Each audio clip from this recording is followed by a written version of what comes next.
Hello aspirant, இந்த வீடியோவில் நம்ம டிஎன்பிஎஸ்சி எக்ஸாமில் கேட்ட முக்கியமான கொஷின்ஸ் டிஸ்கஸ் பண்ணலாம். ஃபஸ்ட்டு கொஷினில் என்ன கேட்டிருக்காங்கன்னு பாருங்கள். எந்த நாட்டின் நிர்வாக சிறப்பு கூறுகளாக நிழல் அமைச்சரவை அமைந்துள்ளது அப்படின்னு சொல்லி கேட்குறாங்க. நிழல் அமைச்சரவை நீங்கள் கேள்விப்பட்டிருக்கீங்களான்னு தெரியல. நான் அது என்னென்னு எக்ஸ்பிளைன் பண்ணுறேன். நிழல் அமைச்சரவைனா ஷேடோ கேபினட் அப்படின்னு சொல்லுவாங்க. ஷேடோ கேபினட் சொல்லிட்டு இது எங்கே ஃபாலோ பண்ணுறாங்க அப்படின்னு பார்த்தீங்கன்னா பிரிட்டன் நாட்டில் ஃபாலோ பண்ணுறாங்க. இங்கிலாந்து யூகேயில் ஃபாலோ பண்ணுறாங்க. ஓகேவா? எதுக்காக அது ஃபாலோ பண்ணுறாங்க அப்படின்னு பார்த்தீங்கன்னா, ஒரு பக்கம் எப்போதுமே யார் இருப்பா அப்படின்னா ஆளுங்கட்சின்னு ஒருத்தவங்க இருப்பாங்க. ரூலிங் பார்ட்டி அப்படின்னு அவங்கள சொல்லுவாங்க, ஆளுங்கட்சி. இன்னொரு பக்கம் யார் இருப்பா அப்படின்னா அப்போசிஷன், எதிர்கட்சி இருப்பாங்க. இது எல்லா நாட்டிலையும் இருக்கிறது தானே. ஒரு பக்கம் ஆளுங்கட்சி இருப்பாங்க, இன்னொரு பக்கம் எதிர்கட்சி அப்படின்னு இருப்பாங்க. இப்போ அந்த ஆளுங்கட்சியில் பார்த்தீங்கன்னா யார் யார் இருப்பா அப்படின்னா பிரதமர் இருப்பார். அப்புறம் யார் யாரெல்லாம் இருப்பாங்க, அமைச்சர்கள் இருப்பாங்க. இதில் எல்லா நாட்டிலையும் இருக்கிறது தான். இதுவும் பிஎம் எந்தெந்த நாட்டிலாம் இருக்காரோ அது இந்த மாடல் ஃபாலோ பண்ணுவாங்க. இப்போ பிரிட்டனில் என்ன பண்ணுறாங்க அப்படின்னா ஒரு புதுமையான ஒரு மெத்தட் இருக்கும். என்னென்னு பார்த்தீங்கன்னா அப்போசிஷன், எதிர்கட்சியிலையும் பார்த்தீங்கன்னா பிஎம் அப்படின்னு சொல்லிட்டு ஒருத்தர் வச்சுருப்பாங்க. அவர் ஆனால் பிஎம் கிடையாது. பிஎம் அப்படின்னு அவர் சொல்லுவாங்க, பட் ஆனால் பிஎம் கிடையாது. இங்கே அமைச்சர்கள் அப்படின்னு சொல்லிட்டு இங்கே எத்தனை துறை இருக்கோ, ஆளுங்கட்சியில் எத்தனை துறை இருக்கோ அத்தனை துறைக்கான அமைச்சரும் என்னென்னா இங்கேயும் வச்சுருப்பாங்க. இவங்களாம் அன்அஃபிஷியலாக வச்சுருக்காங்க, அஃபிஷியல் கிடையாது இது. ஓகேவா? இது மாதிரி பிஎம் அமைச்சர் வச்சுருக்காங்க. இது மாதிரி எதிர்கட்சியும் அவங்க என்ன டிசிஷன் எடுப்பாங்களா, இது பண்ணுவாங்களா அப்படின்லாம் பார்த்தா அதெல்லாம் பண்ண மாட்டாங்க. அவங்க என்ன பண்ணுவாங்க, வேறு என்ன அவங்களுக்கு வேலை அப்படின்னு பார்த்தீங்கன்னா, இந்த ப்ரைம் மினிஸ்டர்ஷிப் கவர்மெண்ட் இருக்குல்ல, இது என்னென்னா ஒரு நிலை இல்லாத கவர்மெண்ட் அப்படின்னு சொல்லுவாங்க. பிரசிடென்ஷியல் கவர்மெண்ட் இருக்குல்ல, ஜனாதிபதி பேஸ்டாக இருக்க கவர்மெண்ட் நிலையான கவர்மெண்ட் சொல்லுவாங்க. ஏன்னா ஜனாதிபதியை ஒன்ஸ் தேர்ந்தெடுத்துட்டாங்கன்னா அமெரிக்காலாம் பார்த்திங்கன்னா 4 வருஷம் ரொம்ப கஷ்டம், அவரெல்லாம் தூக்குறது அப்படின்றது ரொம்ப கஷ்டம். ஆனால் ஒரு 5 வருஷம் ப்ரைம் மினிஸ்டர் தொடர்ந்து அதிலே நீடிச்சிருக்க முடியுமா அப்படின்னு பார்த்திங்கன்னா அந்த கட்சியோட பலம் இருந்தால் மட்டும்தான் நீடிச்சிருக்க முடியும். சப்போஸ் எம்பிஸ்லாம் என்னென்னா வேறு கட்சி தாவிடுறாங்க, இது மாதிரிலாம் ப்ராப்ளம்ஸ் நடந்துச்சுன்னா அவருடைய கவர்மெண்ட் என்ன ஆகிடும், டாப்பில் ஆகிடும். அது மட்டும் இல்லாமல் கொயாலிஷன் இது மாதிரி கூட்டணி வச்சுருந்தாங்க அப்படின்னாவும் பயங்கரமாக பிரச்சனை வரும். ஆனால் பிரசிடென்ஷியல் கவர்மெண்ட்டில் அந்த மாதிரியான பிரச்சனைலாம் கிடையாது. ஆனால் ப்ரைம் மினிஸ்டர் கவர்மெண்ட்டை எப்போதுமே அன்ஸ்டேபிளான கவர்மெண்ட் அப்படின்னே சொல்லுவாங்க. அதனால் என்னென்னா இங்கே ரெடியாக இருக்கார் பிஎம் அமைச்சர்கள்லாம் ரெடியாக இருக்காங்க. சப்போஸ் இந்த கவர்மெண்ட் ஃபால் ஆயிடுச்சு அப்படின்னு பார்த்தீங்கன்னா யார் பதவி ஏற்றுப்பா, இவங்க பதவி ஏற்றுப்பாங்க. அதுக்காக ரெடியாக இருக்காங்க. அதுதான் ஷேடோ கேபினட், நிழல் அமைச்சரவை அப்படின்னு சொல்கிறாங்க. இது எங்கே ஃபாலோ பண்ணுறாங்க அப்படின்னா பிரிட்டனில் ஃபாலோ பண்ணுறாங்க. ஓகேவா? ஐநா அப்படின்னு சொல்லியிருக்காங்க. இது யூஎஸ்ஏ தான் அப்படி சொல்லியிருக்காங்க. Actually USA, United States of America. United States of அமெரிக்காவில் இன்னொரு கேபினட் இருக்குது. என்னென்னா கிச்சன் கேபினட்னு சொல்லுவாங்க. கிச்சன் கேபினட் அப்படின்னு சொல்லிட்டு இந்த மாதிரியும் சொல்லுவாங்க. ஓகேவா? கிச்சன் கேபினட்னு ஏன் சொல்கிறாங்க அப்படின்னா அங்கெல்லாம் பார்த்தீங்கன்னா இங்கெல்லாம் மினிஸ்டராக யாரை போடுவாங்கன்னா எம்பிஸாக யார் இருக்காங்களோ அவங்கள மினிஸ்டர் ஆக்குவாங்க. அங்கெல்லாம் அப்படி கிடையாது. அங்கெல்லாம் செக்ரட்டரி இது மாதிரிலாம் அப்பாயிண்ட் பண்ணுறாங்கல்ல, அவங்களாம் பிரசிடெண்ட்டுக்கு வேண்டியவங்க, பிரசிடெண்ட்டுக்கு தெரிஞ்சவங்களாக தான் இருப்பாங்க. அதுக்காக வேண்டியவங்கன்னா யாரை வேணால் அப்பாயிண்ட் பண்ணலாம் அப்படின்னு இல்லை. அவங்க என்னென்னா நல்லா அதில் எக்ஸ்பர்ட்டாக இருக்கவங்க தான் அப்பாயின்மெண்ட் பண்ணுவாங்க. அதனால் கிச்சன் கேபினட் அப்படின்னு சொல்லுவாங்க. அவங்களுக்கு வேண்டியவங்கள்லாம் என்னென்னா மீன்ஸ் வச்சுக்கிறதால அது மாதிரி சொல்லுவாங்க. ஓகேவா? நெக்ஸ்ட் கொஷின் பார்க்கலாம். அடுத்த கொஷின் பாருங்கள். தமிழ்நாட்டில் குறைந்த எழுத்தறிவு விகிதம் கொண்ட மாவட்டம் எது அப்படின்னு சொல்லி கேட்குறாங்க. தமிழ்நாட்டிலே குறைந்த எழுத்தறிவு விகிதம் கொண்ட மாவட்டம் என்னன்னு பார்த்தீங்கன்னா தருமபுரி. அதிகம் கொண்ட மாவட்டம் என்ன அப்படின்னு பார்த்தீங்கன்னா கன்னியாகுமரி. சென்னையை விட என்னென்னா கன்னியாகுமரியில் தான் அதிகம். ஏன் அப்படின்னு பார்த்தீங்கன்னா இந்தியாவிலே எங்கே படிப்பறிவு எழுத்தறிவு அதிகம் அப்படின்னு பார்த்தீங்கன்னா கேரளாவுக்கு ஒட்டி கன்னியாகுமரி இருக்கா, அதனால் கேரளாவோட தாக்கம் ரொம்ப அதிகமாக இருக்கும். கன்னியாகுமரியிலையும் எழுத்தறிவு ரொம்ப அதிகமாக இருக்குது. ஓகேவா? ரொம்ப கம்மியாக இருக்குது தருமபுரியில். ஓகே, நெக்ஸ்ட் கொஷின் பார்க்கலாம். அடுத்த கொஷின் பாருங்கள். பிரதம மந்திரி கிராம் சதாக் திட்டம் அப்படின்னு சொல்கிறாங்க. சதாக் அப்படின்னா என்னது, சாலைன்னு அர்த்தம் ஹிந்தியில். ஸோ சாலை அப்படின்னா நம்மளுக்கே தெரிஞ்சிடும், ஊரக சாலை மேம்பாட்டு திட்டம். கிராம்னா என்னது, கிராமம். ஊரகம் அப்படின்னா என்னென்னா கிராமத்தை தான் சொல்கிறாங்க. சாலை மேம்பாட்டு திட்டமாக கொண்டு வந்திருக்காங்க, அதை தான் கேட்டிருக்காங்க. ஓகேவா? கிராம் சதாக் திட்டமானது கீழ்வருவனவற்றுள் எதற்கு முதன்மையானது. இந்த கிராம் சதாக் திட்டம் எதுக்காக கொண்டு வந்தாங்க அப்படின்னு பார்த்தீங்கன்னா ஊரகத்தில் சாலையை மேம்பாடு பண்ணணும் கிராமத்தில் அப்படின்றதுக்காக கொண்டு வந்த ஒரு திட்டம். வேலைவாய்ப்பு திட்டம் நிறையா இது இருக்குது. 100 நாள் வேலைவாய்ப்பு திட்டம். அப்புறம் குடிநீர் வசதிக்கு பார்த்திங்கன்னா ஜல் ஜீவன் மிஷன் ஒரு இருக்குது. ஜல் ஜீவன் மிஷன் அப்படின்னு ஒரு திட்டம் வந்து இருக்குது. ஜல் ஜீவன் மிஷன் அப்படின்னு சொல்லிட்டு வீட்டுக்கே வந்து என்ன பண்ணணும், டேப் தண்ணியை கொண்டு வரணும் அப்படின்னு சொல்லிட்டு.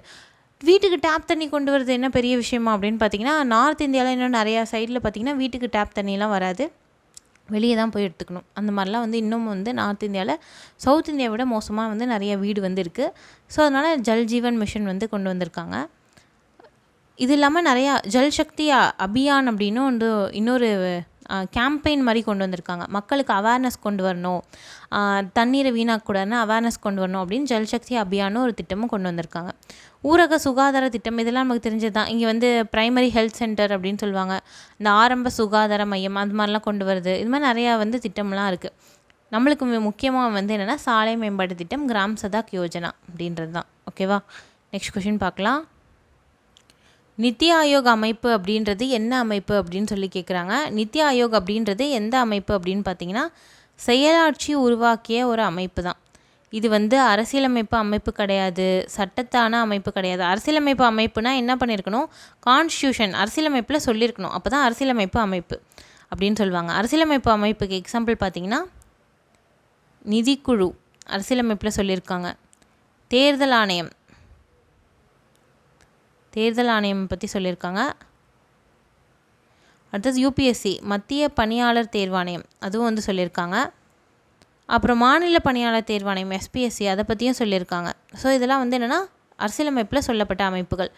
சட்டத்திலான அமைப்பு அப்படின்னு பார்த்தீங்கன்னா, இந்த உமன்ஸ் கமிஷனா என்சிபிசி, என்சிஎஸ்சி இதெல்லாம் வந்து இதை கூட வந்து என்னென்னா இப்போ இதாகிட்டாங்க, அரசியலமைப்பிலான அமைப்பாக ஆக்கிட்டாங்க. இதுவும் வந்து கிடையாது. இப்போலாம் வந்து என்னென்னா என்சிபிசி, என்சிஎஸ்சி, என்சிஎஸ்டி அப்படின்னு சொல்லுவாங்க.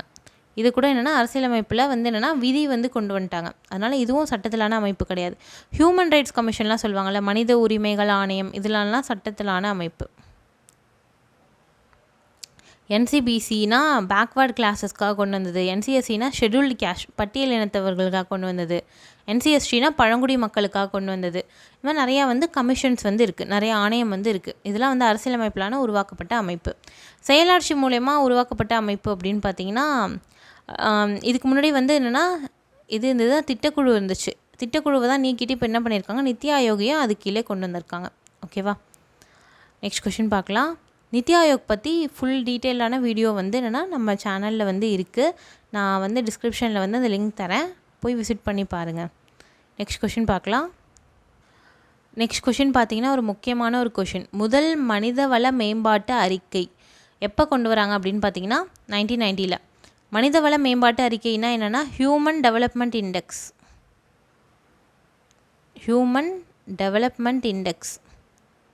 HDI அப்படின்னு சொல்லுவாங்க. இந்த இண்டெக்ஸ் பேர் HDI. யார் இதை வெளியிடுறா அப்படின்னு பார்த்தீங்கன்னா UNDP அப்படின்ற ஒரு அமைப்பு தான் வந்து வெளியிடுது.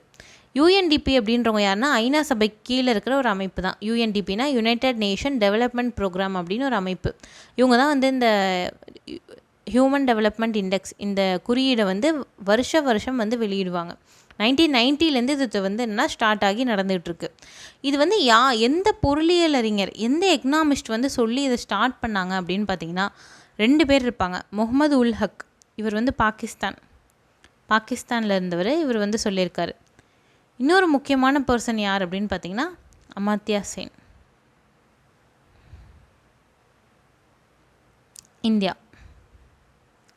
இந்தியாவில் அமர்த்தியா சென் அப்படின்றவரும் வந்து என்னென்னா இதில் சம்மந்தப்பட்டிருக்காரு. அவரும் வந்து சொல்லி, இவங்க 2 பேரும் சொல்லி தான் வந்து என்ன பண்ணாங்க, இந்த UNDP என்ன பண்ணுறாங்கன்னா HDI அப்படின்ற ஒரு குறியீடை வந்து கொண்டு வராங்க. ஓகேவா, இந்த அமர்த்தியா சென் அப்படின்றவர் வந்து நோபல் ப்ரைஸ் வாங்கினவர் எக்கனாமிக்ஸில், ரொம்ப முக்கியமான ஒரு பர்சன் இந்தியாவில். ஓகே, நெக்ஸ்ட்டு வந்து இதில் என்னென்னலாம் சொல்லியிருக்காங்க அப்படின்னு பார்த்தீங்கன்னா, இந்த ஹியூமன் டெவலப்மெண்ட் இண்டெக்ஸ் எதுக்காக அதை கொண்டு வராங்க அப்படின்னு பார்த்தீங்கன்னா, உலகம் ஃபுல்லாக உலக நாடுகள் எவ்வளோ சம்பாதிக்குது இதெல்லாம் பற்றி நம்ம அறிக்கை வந்து நம்ம நிறையா அப்பையிலேருந்தே வந்து பண்ணிகிட்ருக்காங்க. எந்த நாடு அதிகமாக சம்பாதிக்குது, எந்த நாடு கம்மியாக சம்பாதிக்குது அப்படின்னு சொல்லிட்டு. பட் ஆனால் க்ரோத் வேறு, டெவலப்மெண்ட் வேறு. ஒரு நாடு க்ரோத் ஆகுதா டெவலப்மெண்ட் ஆகுதா அப்படின்றத நம்ம எப்போதுமே என்னென்னா ரிலேட் பண்ணி பார்க்கணும். இப்போ க்ரோத் டெவலப்மெண்ட் ரெண்டுமே எங்கே இருக்கோ அந்த நாடு தான் வந்து என்னென்னா ஃபாஸ்ட்டாக வந்து இருக்கும், அந்த நாடு தான் வந்து நல்லாயிருக்கும். அந்த நாட்டோட மக்கள்லாம் பார்த்திங்கன்னா நல்லா இருப்பாங்க. ஏன்னா க்ரோத் அப்படின்றது பணம் வளர்ச்சி, பணம் வந்து அதிகமாகிறது க்ரோத் அப்படின்னா. டெவலப்மெண்ட் அப்படின்றது மக்களுடைய வாழ்க்கை முறை, மக்களோட வாழ்க்கை டெவலப்மெண்ட் தான். இப்போ ரெண்டுத்துக்கும் உள்ள வித்தியாசம் புரியுதா? நம்ம நாடு பார்த்திங்கன்னா உலகத்தில் 5வது அதிகமாக சம்பாதிக்கிற நாடாக இருக்குது. இந்தியா அப்படின்றது உலகத்தில் 5வது அதிகமாக சம்பாதிக்கிற நாடாக இருக்குது. ஆனால் மக்களோட வாழ்க்கையில் டெவலப்மெண்ட் இருக்கா அப்படின்னா இன்னும் வந்து சொல்லக்கூடிய அளவுக்கு இல்லை. நம்மளை விட கீழே ரேங்க்கில் இருக்காங்கல்ல, 5வது ரேங்க் கீழே இருக்காங்கல்ல, அவங்க நாட்டில் வாழ்கிற மக்களோடைய அவங்களோட வாழ்வாதாரம் கூட என்னென்னா நம்மளதை விட அதிகமாக இருக்குது. ஏன் அப்படின்னு பார்த்தீங்கன்னா நம்ம நாட்டில் இன்இக்வாலிட்டி அதிகமாக இருக்குது, சமத்துவமின்மை அதிகமாக இருக்குது. சமத்துவமின்மை வந்து ரொம்ப அதிகமாக இருக்குது. சமத்துவமின்மை அதிகமாக இருக்க கண்ட்ரீஸ்லாம் எப்படி இருக்கும்னா க்ரோத் அதிகமாக தான் இருக்கும், வளர்ச்சி அதிகமாக இருக்கும். பட் என்னென்னா டெவலப்மெண்ட், மேம்பாடு, மக்களோட வாழ்க்கையில் ஒரு மேம்பாடு அப்படின்றது ரொம்ப ரொம்ப கம்மியாக இருக்கும். இதுதான் வந்து என்னென்னா இதை வந்து என்னென்னா என்ன பண்ணணும், குறியீடு எடுக்கணும் அப்படின்னு சொல்லிட்டு இவங்க 2 பேரும் சொல்லி அதை வந்து எடுக்க ஆரம்பித்தாங்க. ஓகேவா? ஓகே, இந்த HDI இருக்குல்ல, நம்ம பார்த்தோமே HDI, எதெல்லாம் பேஸ் பண்ணி வந்து இது குறியீடு வந்து கணக்கு பண்ணுறாங்க அப்படின்னு பார்த்தீங்கன்னா நம்மளுக்கு தெரிஞ்ச விஷயம்தான். ஃபஸ்ட்டு சுகாதாரத்தில் என்ன பண்ணுறாங்க, 3 தலைப்பு எடுத்துக்கிறாங்க. சுகாதாரம் ஒன்று, இன்னொன்று என்னென்னா கல்வி, இன்னொன்று பார்த்திங்கன்னா வாழ்வாதாரம்.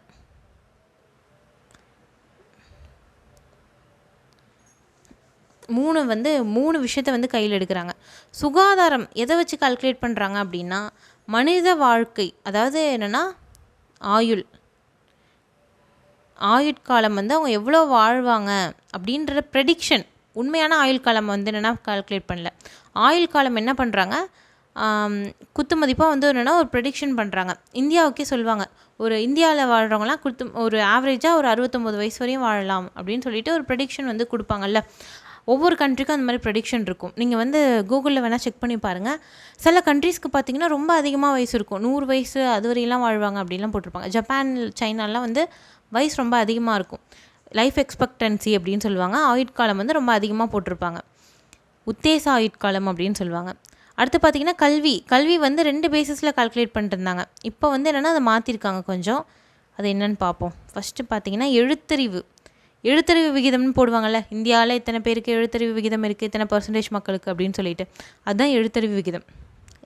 இதை வச்சு கால்குலேட் பண்ணுறாங்க. இன்னொன்று வந்து பார்த்திங்கன்னா GER அப்படின்னு சொல்லுவாங்க. GER அப்படின்னு சொல்லிட்டு, GER அப்படின்னா என்னென்னா எவ்வளோ பேர் என்ன பண்ணுறாங்க, ஸ்கூலில் என்ரோல் பண்ணுறாங்க. ஸ்கூலில் என்ரோல்மெண்ட் பண்ணுறது அப்படின்னா பதிவு பண்ணுறது. ஸ்கூலில் வந்து என்னென்னா நான் வந்து படிக்கிறோம் அப்படின்னு சொல்லிட்டு பதிவு பண்ணுறது எத்தனை பேர் பண்ணுறாங்க அப்படின்னு சொல்லிட்டு ஃபஸ்ட்டு பார்த்தாங்க. அடுத்து பார்த்திங்கன்னா வாழ்வாதாரம் வந்து எதை வச்சு கால்குலேட் பண்ணுறாங்க அப்படின்னு பார்த்திங்கன்னா ஜிடிபி. நம்ம முன்னாடி இருக்கிற வீடியோஸ்லேயே பார்த்துருப்போம் ஜிடிபினா என்ன அப்படின்னு சொல்லிட்டு டீட்டெயிலாக பார்த்துருப்போம். ஜிடிபினா ஒரு நாட்டில் ஒரு வருஷத்துக்கு எவ்வளோ பொருள் வந்து ப்ரொடியூஸ் பண்ணுறாங்களோ அந்த பொருளோட ஒட்டுமொத்த பண மதிப்பு, அதான் மொத்த உள்நாட்டு உற்பத்தி அப்படின்னு சொல்லுவாங்க ஜிடிபி அப்படின்னா. நம்ம ஏற்கனவே எக்கனாமிக்ஸ் கொஷின்ஸ்லாம் வந்து ஜிடிபியை பற்றி ஃபுல்லாக வந்து பார்த்துருப்போம்.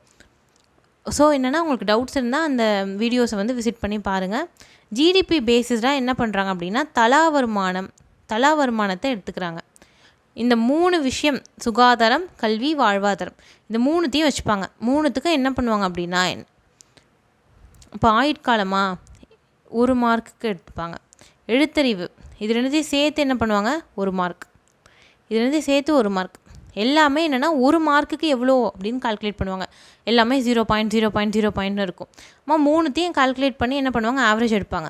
1 மார்க்கு பார்த்திங்கன்னா ஃபஸ்ட்டுக்கு 0.5, 0.7, அடுத்து 0.8னா 3த்தையும் கால்குலேட் பண்ணுவாங்க. 3த்தையும் ஆட் பண்ணி அதுக்கு ஆவரேஜ் எடுத்து போடுவாங்க. இதுதான் வருஷம் குறியீடு அப்படின்னு சொல்லிட்டு ரிலீஸ் பண்ணுவாங்க. இது வருஷம் இந்தியாவும் என்ன பண்ணுது, ஒரு 100க்கு மேலே தான் இருக்குது. அது கீழே வந்து குறையவே மாட்டேங்குது, கீழே வந்து முன்னாடியே வர மாட்டேங்குது, 100க்கு மேலே தான் வந்து இருந்துகிட்ருக்கு. ஓகேவா? இதில் வந்து 2010 வந்து சில சேஞ்சஸ் வந்து பண்ணாங்க, குட்டியான சேஞ்சஸ். என்ன சேஞ்சஸ் அப்படின்னு பார்த்தீங்கன்னா, இந்த எழுத்தறிவை வந்து என்னென்னா எடுத்துகிட்டு என்ன பண்ணுறாங்கன்னா GER. ஏன்னா எழுத்தறிவில் என்ன பண்ணுறாங்க அப்படின்னு பார்த்தீங்கன்னா நம்ம நாட்டில் எழுத்தறிவை வந்து கால்குலேட் பண்ணுறது கொஞ்சம் வந்து மோசமாக தான் இருக்குது. ஏன்னா வந்து எழுத படிக்க தெரிஞ்சாலே எழுத்தறிவு அப்படின்னு சொல்ல முடியாது. மீன்ஸ் நம்ம என்ன சொன்னாலும் உங்களுக்கு எழுத தெரியணும். ஆனால் இவங்க என்னென்னா பேர் எழுத தெரிஞ்சாலே என்னென்னா எழுத்தறிவு அப்படின்னு சொல்லி நோட் பண்ணுறாங்க. அதுவே முதல்ல தப்பு. என்ன பண்ணணும், எழுத படிக்க தெரியும். நம்ம என்ன சொன்னாலும் எழுத தெரியணும். நம்ம என்ன கொடுத்தாலும் மீன்ஸ் தமிழ் எழுத படிக்க தெரியுது அப்படின்னா எந்த தமிழ் இது கொடுத்தாலும் எழுத படிக்க தெரியணும். அதை வந்து நீங்கள் ஒன்று சொன்னீங்கன்னா எழுத தெரியணும், அதை வந்து படிச்சு காமிங்கன்னா படிக்க தெரியணும். இதான் வந்து எழுத்தறிவு அப்படின்னு சொல்லணும். அவங்க பேர் மட்டும் எழுதுனா வந்து பத்தாது. ஓகேவா? இதான் வந்து எழுத்தறிவு அப்படின்னு சொல்கிறாங்க. இதை வந்து இப்போ தூக்கிட்டாங்க. அதனால் கால்குலேட் பண்ணுற மெத்தட் வந்து வேணாம் அப்படின்னு சொல்லிட்டு ஜிஇஆர் அப்படின்னு சொல்கிறாங்கல்ல. ஜிஇஆர்னால் என்னது, ஸ்கூலில் எவ்வளோ பேர் சேர்ந்துருக்காங்க, என்ரோல்மெண்ட் என்னென்னா 2ஆக பிரிச்சுட்டாங்க ஜிஇஆரை எப்படி பிரிக்கிறாங்க அப்படின்னு பார்த்தீங்கன்னா, எக்ஸ்பெக்டட் எவ்வளோ உத்தேசமாக எவ்வளோ காலம் வந்து என்னென்னா படிக்கிறாங்க, மொத்தமாக எவ்வளோ காலம் வந்து படிச்சிருக்காங்க. 25 வயசில் ஆனோடனே என்ன பண்ணுவாங்க, என்ன கால்குலேட் பண்ணுறாங்கன்னா, மொத்தமாக அவங்க எவ்வளோ வருஷம் வந்து ஸ்கூல் அட்டன் பண்ணியிருக்காங்க.